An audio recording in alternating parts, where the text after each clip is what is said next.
This is Aaron Levine, LG Insurance Agency, hanging out with my friend Jenny Rich on another episode of the Who You Work With Matters podcast. Jenny Rich at Monmouth County Club. So many things to unpack in that Instagram handle right now, but you are like an old school influencer, Monmouth County superstar, doing so many things, also heavily involved in health and wellness, nutrition, as like a career, schooling, everything that you've done for it. So I don't even know where to begin, but thanks so much for joining me today. I appreciate it. Yeah, thanks for having me. Absolutely. So we started connecting, I think you and I connected recently about some event insurance. You were putting on you are actively putting on several events for singles in the Monmouth County area. You held one at Ocean House in Seabright, Baseline Social. Your next one coming up is going to be at Black Swan in Asbury Park. Black Swan in Asbury Park. That one's coming up soon. That's going to be February 13th. Mm-hmm. I know you don't need to promo it because I know you have a waiting list for people wanting to get in the door. Yeah. Right? So tell me about these events. Why did you decide to do singles events in Monmouth County? I didn't decide to do them. They found me. They found you. Okay. All right. I did the food thing. I still do. I go to restaurants and review them. And then I opened it up and started doing other businesses. And then I was like, my boyfriend was like, you should interview people on the street, like their favorite burger and things like. I was like, I should ask them if they're single. So I started doing that, and people loved that. And then venues were reaching out to me being like, do you want to host an event here? And people were like, we need events. So now that's just what I do. That's so funny. It just found me. Because I've seen some of those street side interviews that you've done. And they're great promo. If I was single, I'd be like, I need Jenny to come interview me and, get my name out there further. So have you connected people? Like, are people actively dating and in relationships from your events or from like posting singles on your social? I don't know if from posting the singles videos, but definitely from my events. I know that there are like 25 active couples, like still from my first event. And I keep trying to beg them to do testimonials for me, but nobody wants to like jinx it. They're like, now you have to you have to have like a reunion for the couples made. I know. I'm like, invite me to your wedding. For the matches made. How funny. Like everyone's, I'm a match.com. My wife and I met on match.com, no way. right? However many years ago, 15 years ago, whatever it was. Mm-hmm. So there's that, but now in 5 years from now, somebody's going to say we met at Monmouth County Singles from Jenny Rich. Yeah. I just wanted there to be, because I feel like dating apps are terrible. Okay. They're like, maybe Match.com was probably different then because it was like new and. So there was like, and I haven't been on a dating app in a long time. We had JDate, we had Match, and there were some other random ones, but the swiping ones didn't exist, right? 15 years ago. Yeah. But I remember when I was in my early 20s being on JDate and then going back in my early 30s, some of the pictures were still the same of profiles. I'm like, there's no way you still look like that when your picture is 10 years older. Yeah. So that was it probably still is a problem on dating apps that photos are not realistic. Yeah. And I think half the reason that you are attracted to someone is their mannerisms and personality, and you can't really tell that through pictures. So I don't know. I hated dating apps, and I met my boyfriend in person, and I was like, this is so nice and rare now.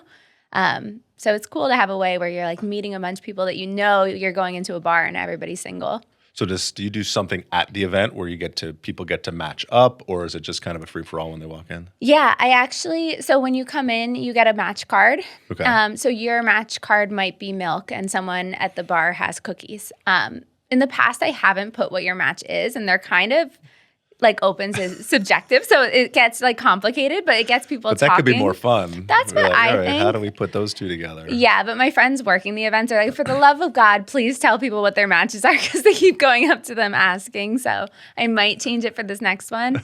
But I think it's more fun when it's complicated. You have to figure it out. Should make it a math equation, right? Yours is 1 + 1, and somebody else has the number 2 on their card. You give me a lot of work. It's already a lot of work. Yeah, so people like go around, and if you find your match, you get 3 raffle tickets. And I have a bunch Okay. of raffle prizes at the end. So people want the raffle tickets. So it's not like high pressure because Right. the purpose that you're going up to people is like, you just want raffle tickets. It's not like you're trying to meet them, but then you end up being like, hi, how are you? Like, what's on your card? It becomes such an easy icebreaker. Yeah, exactly. Right. And I do a lot of networking, and I'm out all the time meeting people and engaging. And it's not easy. And I don't know what it would be like, being single and dating in today's digital environment, the way obviously everything is all app based and being in person. You need to have that way to create the icebreaker, create the comfortable conversation, Yeah. and see if that conversation can continue to flow that way, which is kind of cool. So that's good that you put the icebreaker out there, and then getting raffle tickets. Everybody likes free shit. Yeah. So, I don't have anything good to give away unless you want an LG hoodie. We could always throw one in the bag, but I don't know if I have anything worthwhile for you. That's funny. But so tell me more, so you were doing restaurant reviews. Yeah. I find that space very crowded today. Yes. Yes. Like, I feel like every time I open up Instagram, there's another restaurant reviewer doing something. And there's a lot of really cool stuff out Yeah. there. I remember during the winter season following like Bryant Park in New York City, like the Winter Festival, whatever they call it, and just watching all the posts from all the restaurants and everything going on. I'm like, I got to try that. And when I was actually in Bryant Park, the lines were so freaking long, there was no way to try any of it. Yeah. So that was an epic fail. I didn't go there just for that, but there was no way I was waiting online for, a lobster mac and cheese when I can get one at the Mix. That's probably just as good. Uh-huh. So when you do restaurant reviews, how does that work? Do you approach them? Do they approach you? It depends. Sometimes I just go in and I'm actually just eating and just record it. And sometimes I'll reach out to a restaurant. Sometimes they reach out to me. It's different now. Like in the beginning, it was all just me just going out to eat. Like Right. I barely eat out. That's the funny thing about it is like when I did, I was always like, I cared so much that it was going to be the best meal because I Right. don't eat out that often. So I started just recording like what I ate because it was so good. And and then it was like, I remember the day that I decided I wanted to try to do this. Okay. And I was sitting at Barnacle Bill's with my boyfriend looking at social media and Meg things came up. Mm-hmm. And I was like, I could do this. Like I get the concept. It's just you have to be consistent. Like you have to post every single day.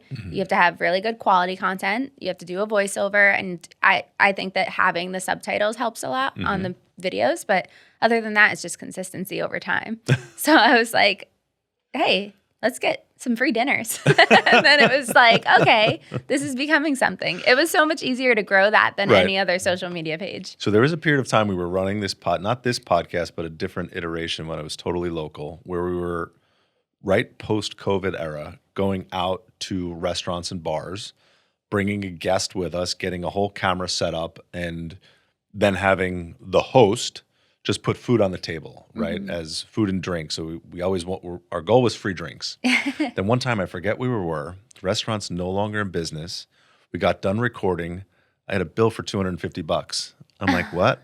And I paid it, and I just walked away, and I didn't say anything else. But I'm like, there was an understanding here that this was comp because this was, live, it was a Facebook Live promoting the restaurant, even though we were interviewing somebody else. Yeah. Like you had 3 people promoting on their channels. Like, you supply the food, we do the promo, but Yeah. next time I'd make sure I was more clear. But I think that was the last time we did it at a restaurant. I'm like, I don't want any more confusion. Yeah, for I don't sure. mind paying the bill, but we want to make sure it's very clear and there's no issues. And then we've been in the studio at Rec Productions for probably the last 3 or 4 years recording podcasts. And I love being able to come here because we show up, we have great conversations, and then we get to walk out the door and they do the rest. So Monmouth County restaurants, put you on the spot. Let's just say top 3. Top 3. Okay. Second Jetty. Okay. It's one of them for Shout sure. out to you, Kyle. Ember and Eagle. Love it. Oh my God, you're only giving me 3. You can go 5. You want to go 10? I mean, where do you? La Mondina is a really good one. La Okay. Lupa. Okay, one more. I might have to throw sushi in there, so I'd be like Yumi. Okay. Yeah. Love Yumi. We're big Yumi fans.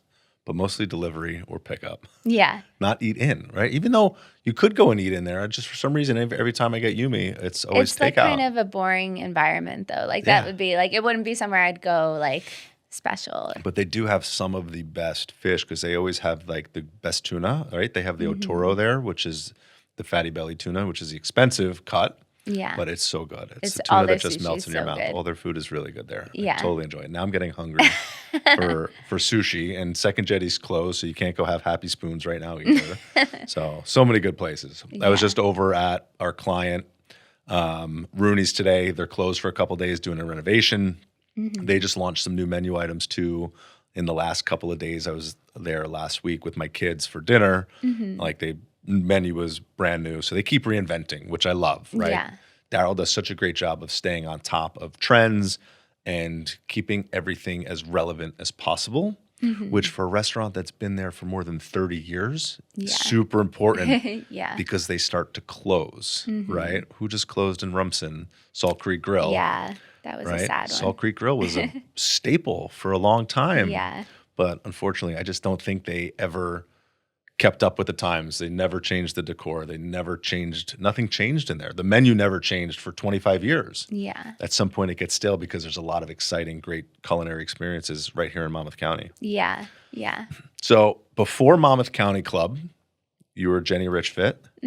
Or is there something else in between? No, just Jenny Ridgefit. That was my first And that was your bodybuilding. original influencer account. Yeah. So that was actually a school project. I went to Monmouth and I took a social media class and we had to build a brand. Okay.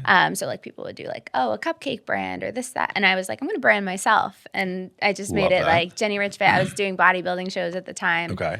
So I built a following of like 50,000 people. Wow. But it was a lot of people who were like all over the world and into bodybuilding and creepy guys. And it wasn't like that profitable like I got good brand deals at the time. Right. But then my engagement started to tank because I stopped bodybuilding. Like totally changed. I got into functional nutrition. The guys were like, where are the bikini pictures? It was just like it was not the same. Like I just think Monmouth County Club's so much more. It's fun. It's more fun because it's not like creepy. It's not as creepy. Yeah. So that makes sense. So did you ever pay for followers? I didn't ever pay for followers. I did have like DMs from people back in the day. They would DM you and they'd be like, do you want a test of like 50,000? And all of a sudden you get all these followers out of nowhere and you'd be like, what is happening? Make this stop. And like fake comments coming on your profile. And they'd be like, here's a test of what it's like if you buy all these followers. And I wonder to this day, I'm like, is that part of the reason my engagement's so bad on that page? Because Instagram started figuring that stuff out. They throttle some of that down. But, I pay attention to a lot of that. Yeah. And I can tell when somebody's purchased their followership, right? Because you look at the comment section.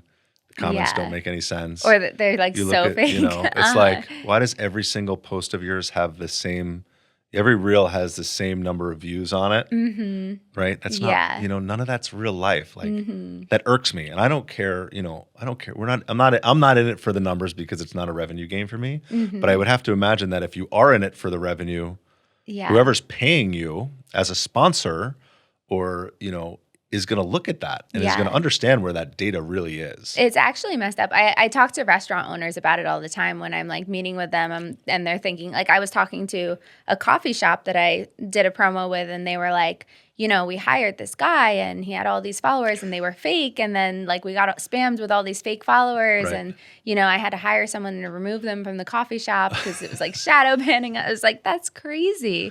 And I was just trying to like teach them what to look out for and like, I'm like, look, like my Jenny Rich Fit profile, if you see it, you see 50,000 followers, but you are going to get nothing from it. My followers are in Brazil and that's not going to help you. Like you have to know you want local and you want like engagement and real engagement, not like people going in a group together and like a lot of the foodie people will DM me and be like, do you want to be in an engagement group and like comment on each other's stuff? And I'm like, no, I don't, because I want it to be real and just like I'm in one authentic. of those for podcasters. No.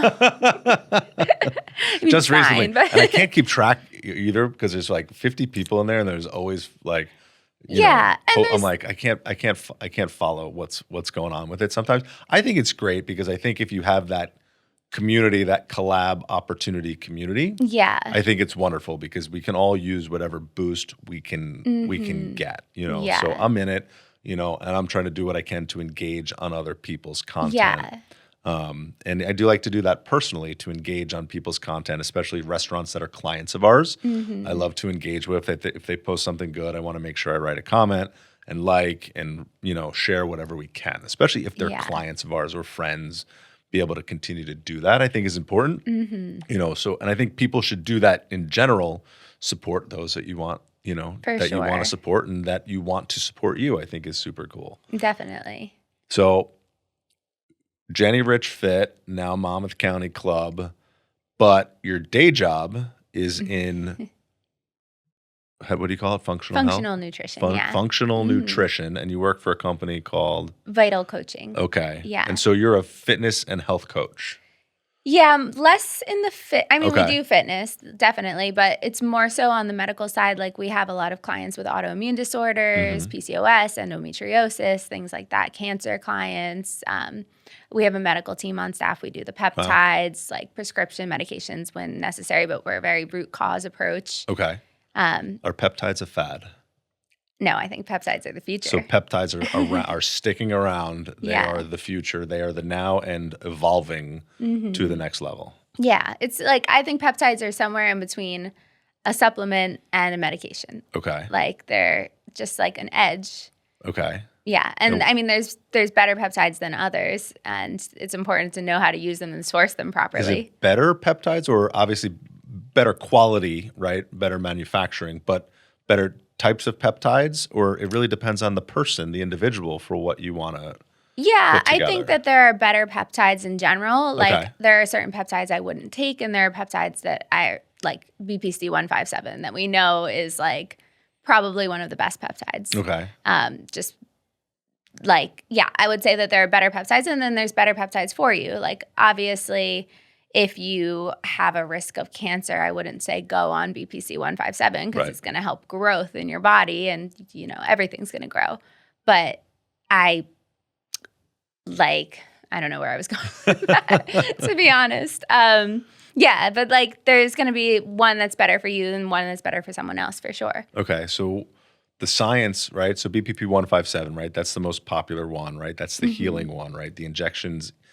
Does it matter where you inject yourself, depending on if you're having an injury, or do you think an oral supplement is okay in the 157, or does that? It all depends. So research shows that you can inject it in like your abdomen and it will go systemically. But I do find like clinically, I see better results when people locally inject it. It's just like riskier, obviously. And then I find I actually like oral BPC better for gut issues. Okay. So like gut lining, repair, that kind of thing. I like BioLongevity Labs has a product that's BioGut Pro. It has like BPC, KPV in it. Okay. That one's my favorite Okay. which I shouldn't say because it's like not from my company, but It's okay. Your company sells a lot of really good nutritional Yeah. supplements, right? That's one thing you do. So with your coaching, so when you bring on a new client, right? So what's the process? Is it blood work? Is it, how far do you go with analyzing and getting to that root cause for somebody? So you're basically like hiring a detective on your health. So you're going to come in, you're going to have like your list of complaints. I have forms for you, intake forms that are kind of going to help point me in the right direction of what you need.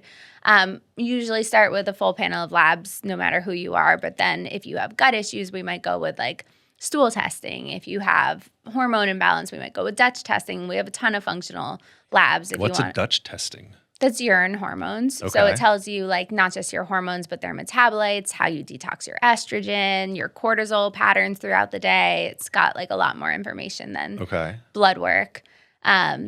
And then we also do like genetic testing and total tox testing. So if you want to check your body for like mold and different toxins and how we detox you, different things like that. And we have all the functional My head is labs. spinning because I've turned this conversation from, how do we make money as a social media influencer into, should I go get all this work done and see where my life is going to go, right? How do I, it's all the conversation about your bio, your age coming down now instead of going up, so it's just trying to figure all that stuff out.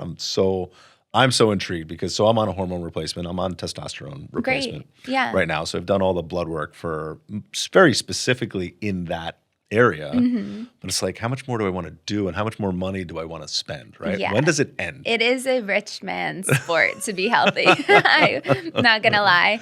I would say that most of my clients are either really sick or really wealthy. Okay. Because it's just... there's just nothing around it. A functional test almost always is around $500. Like they're just, and supplements and labs, everything out of pocket. It's never covered by insurance. So it's so interesting to, figure this out. And you don't start thinking about it. I'm 45, right? People don't start thinking about it until things start to break down in your 40s. Yeah. So I would guess that many of your clients are well over 40. Yes. And not so much in their 20s. I think that women are having health issues younger and younger. Okay. Especially autoimmune.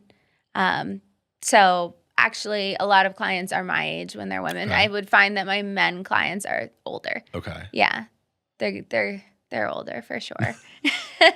We wait a lot. We destroy our bodies for a lot longer. Yes, is what you're just politely saying. Exactly. Before we decide to do something about it, but that's typically when we have enough money to then pay to reverse all the fun that we've had. Throughout the years. So continuing on this path, how do you tie in? Right, you have your singles events, you have your restaurant work, and you have your health coaching. How do you tie that all together? I mean, do you tie it all together? I don't really. They're kind of separate universes, but I do I would say my purpose is the nutrition stuff. I'll never stop doing. Everyone's like, what if you started making so much money from Monmouth County? I would never stop doing that. Maybe I would take less clients and be more invested, but that's just my purpose. So, when it comes to Monmouth County Club, I kind of thought about it when I started. I was like, it would be a way to bring more people to Jenny Rich Fit and help them and get the message out and everything. So they're kind of connected, but still a little separate. Just still juggling. Still totally separate. So where was your passion, right? So obviously starting in professional bodybuilding and going that route, where did you decide to switch it and get into the nutrition and the health piece of it? Or that was just always your personal focus? No, it was actually never my purpose. In bodybuilding, I was I don't care. Pouring on the Walden Farms chemical syrup, being this has 0 calories. I don't care if it grows me a third arm. And never was into functional nutrition. But my parents both got sick. Okay. Yeah, my mom got breast cancer. She passed away. And then 2 days after she passed away, my dad got throat cancer. Oh, goodness. I'm sorry. And it was just an awareness that I don't think most people have, that you kind of think, oh, if I live an unhealthy life, then whatever, I'm going to have fun and I'm going to die young. But people aren't dying. They're not just dying. They're suffering. People get chronic disease. And I find that quality of life, and now you're so aware of it once you get into this world of how many people have such bad quality of life and chronic disease and, spend 20 years of their life in bed and on so many medications and not living their life. And I just didn't want to live that way. And I wanted to prevent other people from having to go through what my family had to go through. And once I realized that, a lot of it is in our control, that's when I wanted to be a part of that. And that's kind of, what fuels that for me. That's a great story. That's a great way to add and, push your story out there. And so, I was having a conversation with my chiropractor, right? And I forget where it was talking about. He's like, everything comes back to whole foods. He doesn't believe in the peptides, in a lot of things. I guess he's a traditionalist or whatever you want to call him. Yeah. But he's like, it all comes down to, whole foods. I'm like, you're probably right. It does.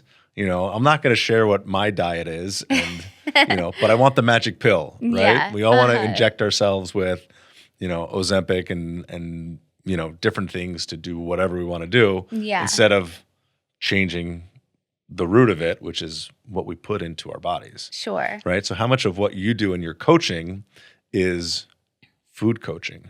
I would say most of it. Okay. I believe in peptides. Do I think they're necessary to be healthy? Not at all. I think that the GLPs are game changers for some people, 100%.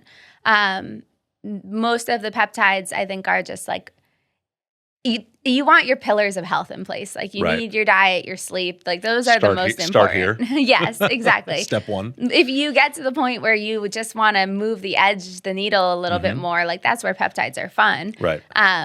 But I'm a big believer in supplements. A lot of people think that like you don't need to detox, your liver does it yourself. And I think that the world that we live in is very toxic and different than the world that our parents lived in. And that, our food quality, like our soil doesn't have the nutrition that we need. Like it's just such a different world that I think we do need supplements to be healthy. To a degree. I mean, you could potentially, but nobody diets like that. Like that's the problem. It's like we kind of have to make up for those gaps supplementally with other things. But I guess I'm somewhere in the middle. Okay. All right. Fair enough. You got to do a little bit of everything, right? It's balancing it all out. I think is super important. So I'm going back to the social media thing one more time. If you were to talk to a group of students, right? Because everybody sees the quote unquote life, right? That could be. Yeah. If somebody wanted to start generating revenue by way of social media, what kind of advice would you give? Oh my God. The things I would give to be like younger. I mean, I'm still young, if you had to start over again, but you were 10 years younger, what would you tell yourself? Consistency, number one, and high quality content. What would you want to watch, and like what would separate you from someone else? Like I think that's where, like you said, there's a foodie influencer around every corner. Right. But what made Monmouth County Club different to me was when I would go on to Instagram and I'd be looking for a food place, I'd get so annoyed when I would be like, it's in New York. Like I'm not going to go to New York, or like, and I wanted a food page that was very hyper local. Okay. And at the time, there was nothing like that. It was all of New Jersey, and I'm not going to go 2 hours north. So you have to have a niche. Like I think being niche is so important, especially like even if you're in the fitness world, like you have to have some kind of niche because it's so saturated. So that would be important. High quality content and consistency. I think those are like the three magic. If you post every day, but you're posting like quality things that people want to watch, and consistently, then you're going to be good. Being consistent is easy. High quality can be a challenge for some, right? And niching out and finding what fits, can sometimes be a challenge, especially to keep creating it consistently. And that's why I don't talk about insurance, especially in the podcast space, because I love just talking to people and connecting with people. Because posting insurance content, you can look at my numbers, right? The insurance content is way down here. Once I say something that is insurance related, unless I start and do like a remix of a car crash or a house on fire or a boat, running aground, because people love blood, gore, and violence, right? Then the viewership goes way down, right? If it's just me talking head. If I find something ugly, people then listen for it. I'm like, I hate that. I'm like, I want to be proactive, and help people get ahead of before things blow up and it gets ugly. But people don't want to. Yeah. People are like, it's not going to happen to me. That mentality of it's not going to happen to me is scary. Yeah. Because most people are too late when something does happen. Like you can't do anything about it now because it's already occurred. Yeah. It's already happened, right? This past weekend we had that giant snowstorm. There was like 4 or 5 house fires in the city of Long Branch. Yeah. Right? Long Branch was burning because people are plugging in too many things that shouldn't be plugged in together, and breakers are popping and houses are catching on fire because of it, because people are not proactive about making sure that their safety is up to date, their heat's working, right? Simple things. Yeah. And then did they pay their insurance bill to get back up and running again? And do they have enough coverage to do so? So I can go on all day about that, but I'm not going to. What did I miss? What else did we want to talk about? That's a good question. I feel like I go on and on about this nutrition thing, but we're gonna do that off camera and we're gonna connect on that. Yeah. But I think it would be interesting because I think we'll would love to learn more about what my body is doing, and maybe we can do something For sure. different to, get me healthier. I do sleep well. The testosterone has been a game changer for me. That was Yeah, I love huge. testosterone. I think every man, if you're a candidate, should be on it. And this is a different conversation, and my doctor's probably not going to watch this, but when I go to my medical doctor, I was within range of normal. Yeah. But when I look at my blood work and where I could be, Yeah. Now I'm way on the upper end of normal, and I can physically feel the difference in my body, in my sleep, in everything. My energy level, 100%. my strength training is different. Like everything that I do is totally different because we're at a higher level of testosterone. And there's probably some more stuff. There's probably more indicators, more markers because I'm on other medication that we could clean up and maybe get me off the blood pressure medication or, the high cholesterol medication that I'm on. I'm a mess. It's okay. For sure. You were taking a statin. I'm not taking a statin. Oh, okay. I'm not taking a statin. Those did not do well for me. Gotcha. So. Yeah. But anyway, so we can Jenny, talk about it. thank you so much for joining me on the podcast today. I appreciate your time and teaching us about the world of social media influencing. And if you're single, reach out to Monmouth County Club about maybe getting into her next event. Maybe not February 13th because it's already sold out and waitlisted, but keep an eye out, and I'm sure she'll have some room for you at the next one. Thanks Awesome. again. Thanks so much. You got it.